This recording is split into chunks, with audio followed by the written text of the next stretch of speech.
Hey y'all, welcome and welcome back. If you're new here, my name is Morgan, and here we do a little bit of all things spooky. Now typically I upload every Monday, Wednesday, and Friday, but for the last 13 days of October, we are doing something a little bit special.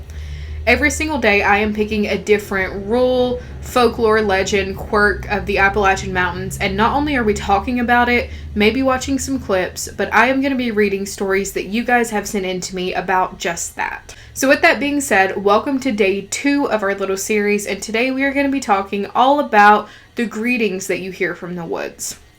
So the hey, the your name being called, the help, anything like that, we are going to be discussing it all here. Now, this is a tactic used by certain creatures in the woods that wish to cause you harm. That is their main goal, and by getting your attention like that, they are hoping you come out into the woods so they don't even have to come get you themselves. Trust me, that is not the only thing they do, but it is a big one that they do. Now, this hey, or calling your name or whatever, can come in a multitude of different sounds. It can be in different people's voices. So it could be your spouse's voice calling for help.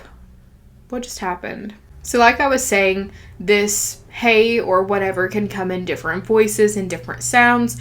It can be someone that's really close to you calling out for help so that you go check on them. I remember someone sending me a story and it was their little sibling calling out to them. So things like that will be used, and it's a manipulation tactic and it's made to trick you. In this situation, it is so important that you not only ignore it and don't go towards the noise, but it's also really important that you pretend you didn't hear it at all. And this means controlling every aspect of your body's response. So keeping your heart rate calm, making sure your eyes don't dart in that direction, also removing yourself from that area if you happen to be outside, but do it in a way that it looks like you are already going to be doing that. You essentially have to manipulate this thing back into thinking you did not hear what you just heard. Stay calm, remove yourself because you're no longer welcome in that area if you are outside, and you're not alone either. There's also a nasty trick that can be played with these sounds, and that is the fact that the sound can be thrown. So typically, if you hear something and it sounds like it's right in your ear, whatever's making that sound is very far away. But if it sounds very far away, it could be right in your ear. So keep that in mind with the sounds you're hearing and the distance in which those sounds are coming in. But now let's get into some stories, and we're going to start off with one of my own because I actually caught this on camera, and it was one of the first things involving Appalachian folklore that I did catch on camera. So a few years ago, I went up on my family's haunted farm by myself. This is not uncommon. I grew up there. I know the grounds. I remember my husband was working from home and he was working at home, and I had went up there to get some footage and to scope out an area for us to film something. So I remember filming some sort of intro to what I was doing while I was walking down the road, and you can hear something calling for me. It sounds like my husband's voice a little bit. I was completely alone up there. No one else was miles within where I was. I'm at my family's haunted farm. I was going to come explore with my husband today, but he couldn't get off from work because he's boring, so I thought I'd bring you guys.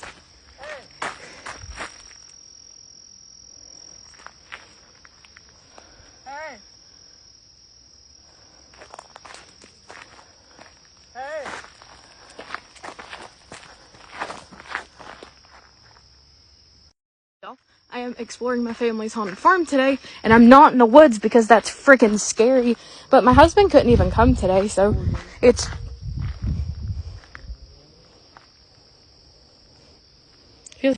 Now that you've seen that and you know a little bit about what we're talking about, let's get into some true stories that have been sent in to me. I'm born and raised in West Virginia, but was never told about the rules growing up, nor knew about them until I was around 16.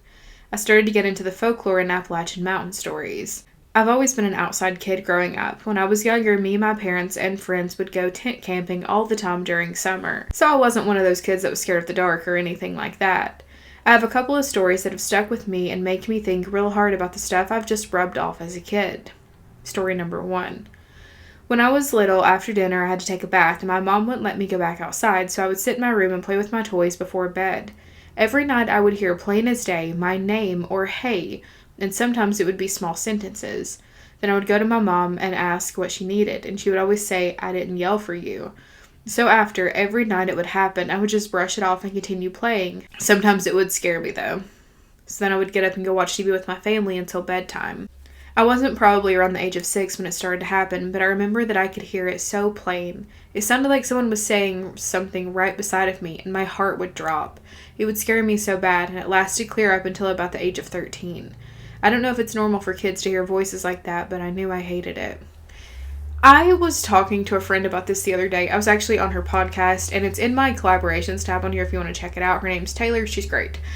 We did an episode about Appalachian folklore, and I was talking a little bit about how I think that kids get pitied in a way by these creatures. I think we get a little bit of a pass because we don't really follow the rules sometimes, and stuff could definitely happen that's bad, and it just usually doesn't to kids. So I just wonder if there's some sort of patience there. Around the age of 12, my parents started to be friends with what I guess you could call our neighbors, who lived over the hill from us, and they had 2 kids that I went to school with. I would hang out with them all the time. But the way we would go to each other's houses was through the woods. I lived on one side of the hill and they lived on the other, so we would walk down into the holler and back up on the other side to get to each other's house. There was a creek down in that holler that we would always meet at and play in like kids do, but those woods would scare the crap out of us. We would hear screams on both sides of that hill where our houses were that we could never explain. We would hear our names being called, and when we go back to our houses and ask our parents, they would always say that they didn't call for anyone. One time, walking home from their house, I had a deer follow me home from a distance all the way to the house. One time we heard a scream coming from their house, but we always heard them, so we didn't think much of it. We just kept playing. When we went back to my friend's house, as we were all walking back, there was that deer passed away in the middle of the 4-wheeler path.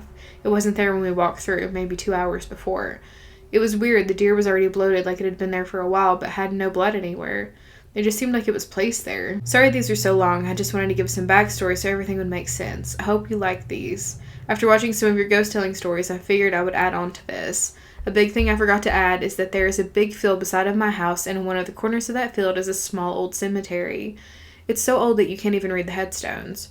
Growing up, I always thought that cemetery was haunted, and that the spirits from that cemetery may even haunt my house.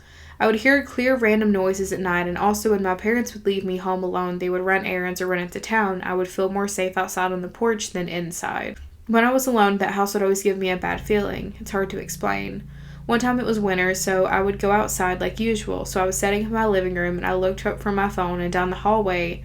The way my house was in my sister's room was across from mine. I would see a black shadow person looking thing from her room, and it would walk from her room into mine. I'm sorry, I felt like that needed to be added. That's very creepy. I think that is definitely separate from the folklore stuff, but it is interesting.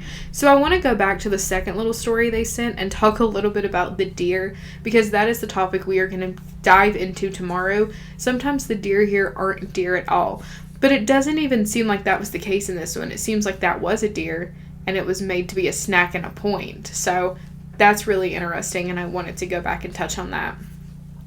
As far as that last story goes, it does sound like you had a little bit of a haunted house. Alright, next story. I have a story that recently happened and I wanted to share it before I forgot. Feel free to use names or anything in a video only if you want to.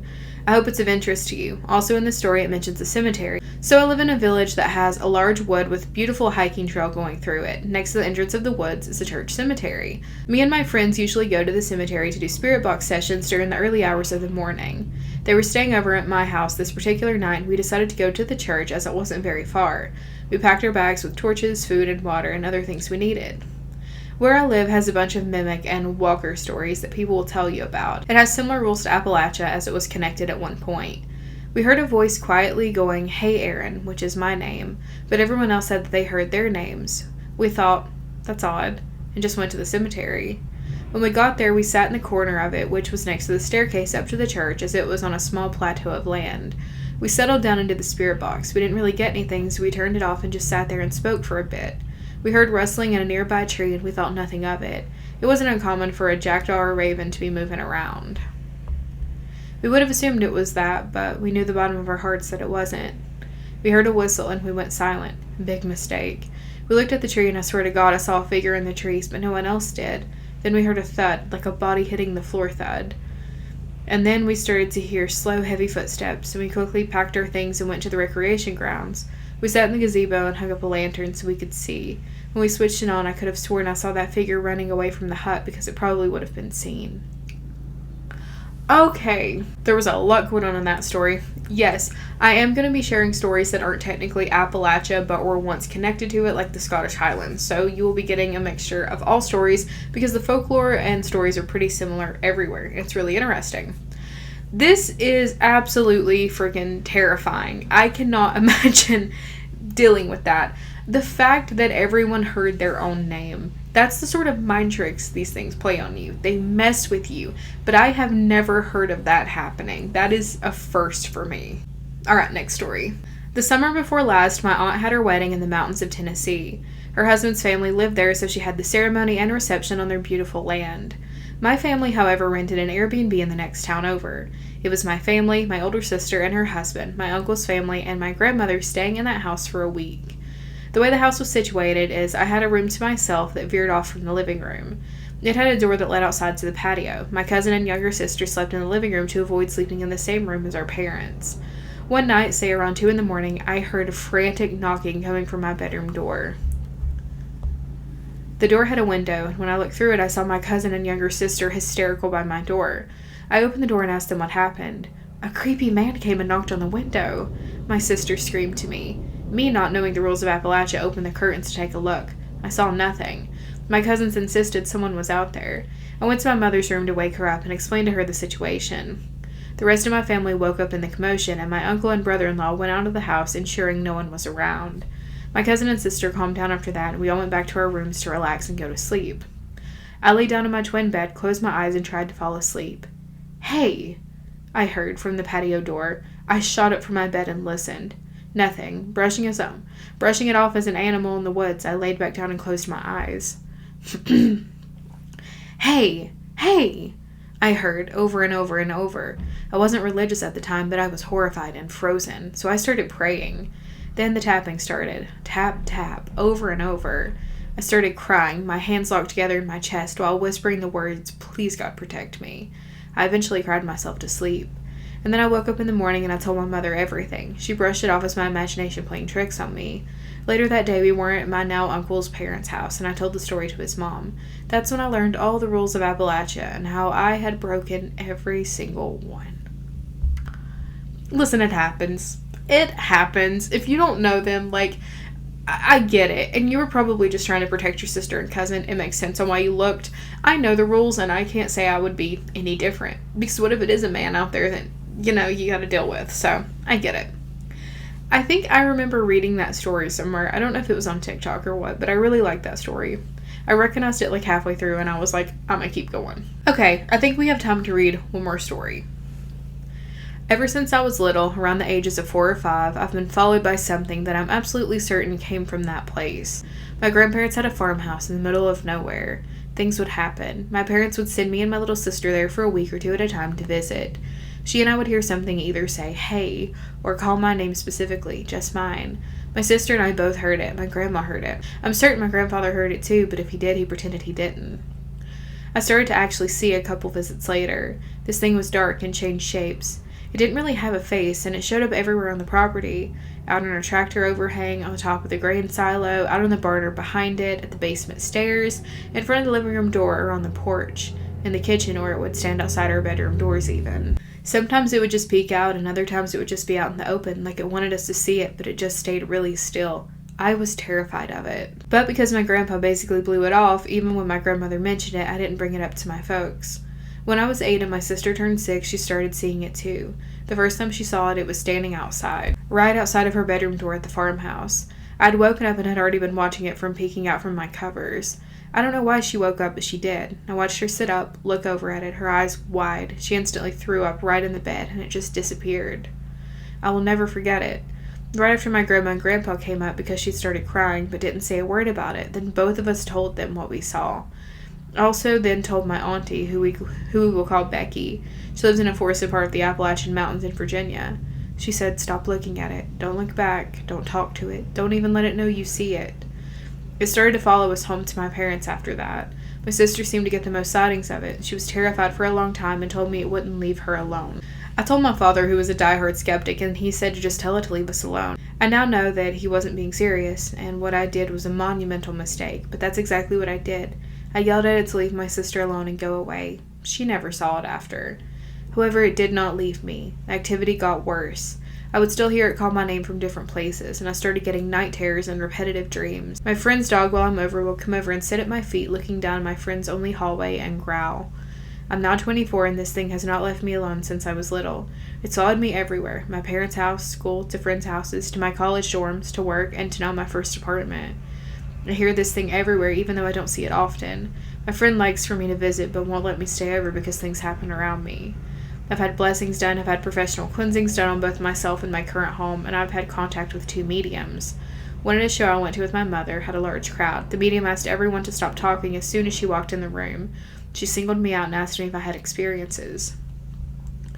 When I said yes, she said I was being followed and just moved on with the show, but wouldn't talk to me after the show had ended. As soon as she saw me, she purposefully walked away. She told me about a lot of the experiences that I had as a child before I had even told her my story, so I knew she was legit. She also told me I'm being followed, and I asked her who was following me, and she said, "Who isn't the right question. It isn't a who, and it isn't going away." I asked her what it was then, and she said, "I have no way to tell you what it is. I can't say what it is out loud. To say aloud what it is to bring one of them to you. I'm sorry, but for my safety, I can't." I'm at the point now where I don't want to go anywhere or bring any new friends over because I'm afraid whatever this is will hurt someone. I don't know what to do about it. Any advice you can offer would be appreciated. Cord cuttings, banishments, put up iron outside of your property, one above your front door, and line your windows with black salt. And keep black salt on you, like maybe in a little vial in a necklace. Holy crap, that's terrifying. Okay, well, I guess that is all for today. Thank you guys so much for hanging out with me for day 2, and I will see you tomorrow when we talk about the deer that are simply not deer here.